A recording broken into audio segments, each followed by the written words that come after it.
दोस्तों, राबिया जब छोटी थी तभी उसके जो पिता हैं, जो अब्बू होते हैं, वो इस दुनिया को छोड़कर चले जाते हैं। उसके बाद से राबिया की जो अम्मी थी, बड़ी परेशानी में और लोगों के कहने पर वो दूसरी शादी कर लेती है।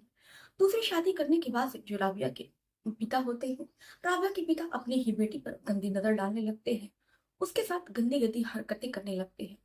और इसका पता जब राबिया की माँ को पता चलता है तो राबिया की जो माँ है वो कुछ भी कहती नहीं है और अपनी बेटी को ही बल्कि चुप कराने की कोशिश करती है। और दोस्तों, राबिया जो है जब वो पुलिस अधिकारी बन जाती है तो अपने पिता से इस चीज का बदला लेती है। तो दोस्तों, कहानी जो है समाज को आईना दिखाने वाली एक ऐसी दर्दनाक घटना है कि जिसे सुनने के बाद आपके होश उड़ जाएंगे और आपको भी पता चलेगा कि जो हमारे समाज है वो कैसे महिलाओं का शोषण करता है, कैसे जो हमारा समाज है महिलाओं की मदद के नाम पर कैसे उनका बलात्कार कर रहा है, कैसे उनका शोषण कर रहा है। तो चलिए दोस्तों, इस घटना की शुरुआत करते हैं। आदाब, शक्ति का नमस्कार। हाजिर हुए फिर एक बार आप लोगों के साथ। उम्मीद है हाईवे क्राइम की जो फैमिली है अच्छी होगी, स्वस्थ होगी, मस्त होगी, अपना ख्याल रख रही होगी। इस घटना का जिक्र करूं दोस्तों, इससे पहले आप लोगों से गुजारिश है कि चैनल पर नए हो तो चैनल को सब्सक्राइब कर लो, वीडियो को लाइक कर दो, बेल आइकन को क्लिक कर दो। आप चाहते हो कि मैं अपनी वीडियो में आप लोगों का नाम लूं तो अपने नाम के साथ साथ अपने जिले, मोहल्ले, कस्बे का नाम कमेंट में करके जरूर बताया कीजिए, ताकि हम अगली वीडियो में आप लोगों के नाम के साथ साथ आप लोगों के जिले, मोहल्ले, कस्बे का नाम जरूर लें। तो चलिए दोस्तों, इस घटना की शुरुआत करते हैं। दरअसल दोस्तों, ये जो घटना है मध्य प्रदेश की घटना है। मध्य प्रदेश में एक छोटा सा गांव है जिसका नाम पिछौला है। पिछौला गांव की ये घटना है। पिछौला गांव में सन 2016 की बात है। 2016 में नगमा और अब्दुल की शादी होती है। नगमा जो है विदा होकर के अपने ससुराल जाती है और अब्दुल के साथ बहुत प्यार से और बहुत अच्छे से रहती है। अब्दुल जो थे वो विदेश में यानी कि सऊदी अरब में वो काम किया करते थे। जब भी उनको वहां से छुट्टी मिलती, अरबी उनको छुट्टी देता, तो वो कुछ पल जो है अपने परिवार में आकर बिताया करते। अब जो अब्दुल ने उनको दुबई में काम करते करते तकरीबन 5 साल का वक्त गुजर जाता है। अब्दुल को बहुत कम छुट्टियां मिलती हैं। एक दिन अचानक जो है अब्दुल जो है सऊदीया में बीमार पड़ जाते हैं। अब अब्दुल की जो पत्नी थी नगमा, वो अपने पति से कहती है कि जब आप इतने बीमार रहते हैं, आपकी सेहत अच्छी नहीं रहती है, तो एक काम कीजिए कि आप दुबई छोड़ दीजिए और यहीं पर रहकर कोई कारोबार कर लीजिए। अब्दुल कहते हैं कि बेगम मैं कोई काम तो कर लूं, लेकिन बात यह है कि इतनी आमदनी कहाँ से आएगी। अभी तो यहाँ पर मुझे 4 पैसे मिल जा रहे हैं। बेगम मान लो मैं किसी से पैसे उधार भी ले लूं, किसी तरह मैं कोई कारोबार कर लूं। क्या तुमने सोचा है कि अगर वो कारोबार नहीं चलेगा तो हम रोड पे आ जाएंगे, ना हम घर घर के रहेंगे, ना हम घाट के रहेंगे। अब जो नगमा थी वो कहती है कि आप सही कह रहे हैं। कुछ सालों के बाद से नगमा को एक औलाद पैदा होती है। नगमा को एक प्यारी सी बेटी होती है जिसका नाम वो राबिया रखते हैं। राबिया धीरे धीरे बड़ी होने लगती है और राबिया के जो अब्बू थे वो दुबई में रहकर ही काम कर रहे थे। धीरे धीरे वक्त और गुजर धीरे धीरे वक्त जो आगे गुजरता है, राबिया के अब्बू की जो तबीयत है वो थोड़ा और ज्यादा खराब रहने लगती है। एक दिन अचानक दुबई से फोन आता है कि आपके जो शोहर है उनका इंतकाल हो गया है, अब्दुल का इंतकाल हो गया है। अब जैसे ही ये सुनना था कि नगमा के ऊपर मानो पहाड़ टूट पड़ा है, उनको कुछ भी समझ में नहीं आ रहा था कि अब वो क्या करे। वो जैसे ही ये बात सुनती है वो बेहोश होकर जमीन पर गिर जाती है। किसी के क्योंकि दोस्तों किसी की पत्नी को अगर ऐसी बात पता चलती है तो उसका पति जो है वो सब दुनिया में नहीं है, तो वो औरत ही जानती है कि सबसे बड़ा गम उसके लिए यही होता है कि उसका जो पति है अब उस दुनिया में नहीं है। अब नगमा को घर वाले जब देखते हैं बेहोश पड़ा हुआ तो नगमा को पानी की छींटे मारकर उसको उठाते हैं। नगमा होश में आती है। जब नगमा होश में आती है तो उससे पूछा जाता है कि आखिर में तुम्हें क्या हुआ है, तुम बता क्यों नहीं रही हो। दरअसल दोस्तों, नगमा जो है उसकी सुध बुध गुम हो जाती है। नगमा को समझ में नहीं आ रहा था कि ये खबर जो है वो घर वालों को कैसे बताए। वो केवल रो रही थी और सिसकियां ले रही थी और यही वो कह रही थी कि हाय अब क्या होगा, हाय मेरी बेटी का क्या होगा, हाय मेरी राबिया का क्या होगा, हाय अम्मा अब हम लोग क्या करेंगे। लेकिन वो बता नहीं रही थी। घर वाले भी रोने लगते हैं और कहते हैं कि बेटा हमारा दिल बैठा जा रहा है, क्या बात है तुम बताओ, क्या हुआ है, आखिर में ऐसा किसका फोन आया था। तो राबिया जो है वो कहती है अम्मा अब ये दुनिया में नहीं रहे, ये हमें छोड़कर चले गए हैं।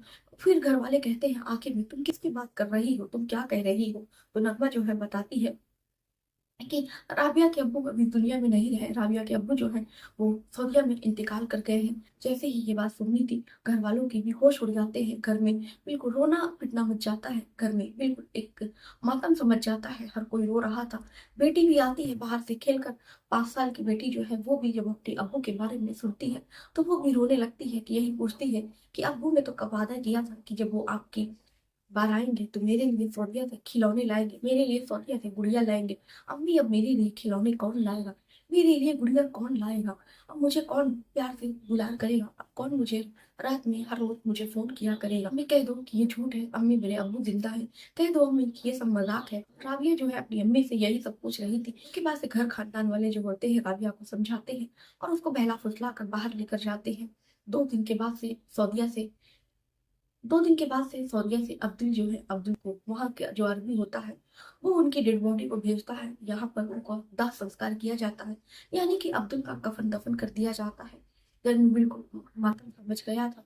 उसके बाद से धीरे धीरे 2 दिन का वक्त गुजरता है।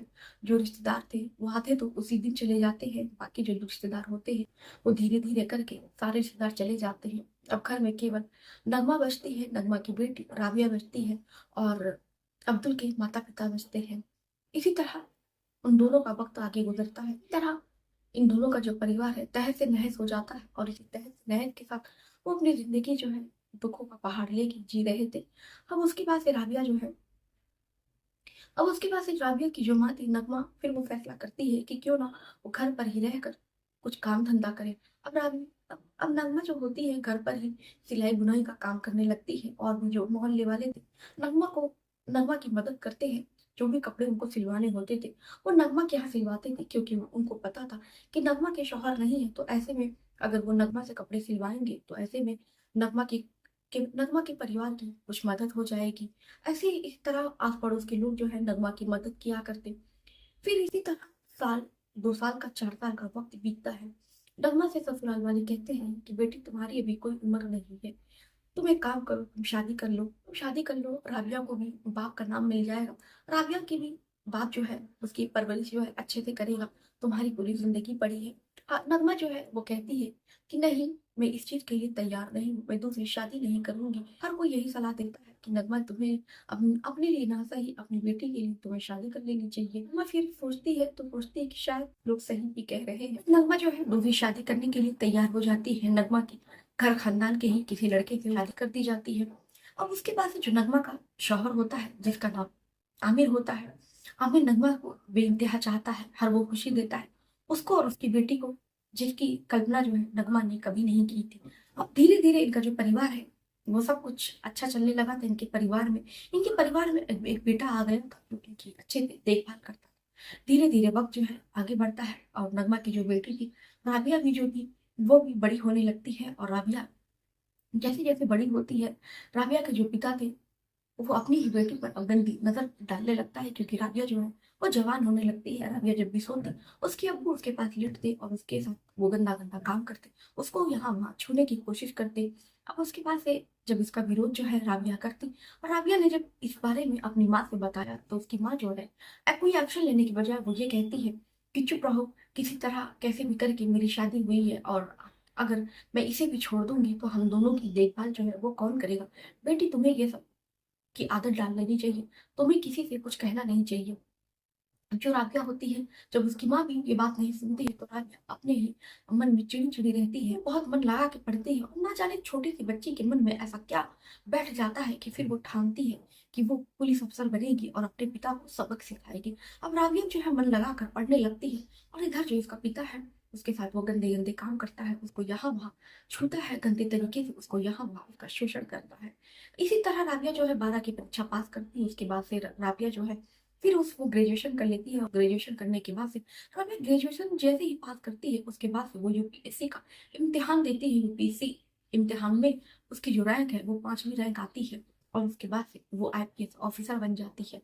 ऑफिसर बनने के बाद से तुरंत जो है जब राबिया जो है अपने पैर पर खड़ी होती है तो सबसे पहले वो अपने पिता को सबक सिखाती है, उसे गिरफ्तार करके थाने भिजवाती है और अपने खिलाफ शोषण के आरोप में उसे गंभीर धाराओं में मुकदमा दर्ज कराकर उसे जेल भेज देती है। तो दोस्तों ये घटना आपको कैसी लगी अपनी राय कमेंट करके जरूर बताइएगा।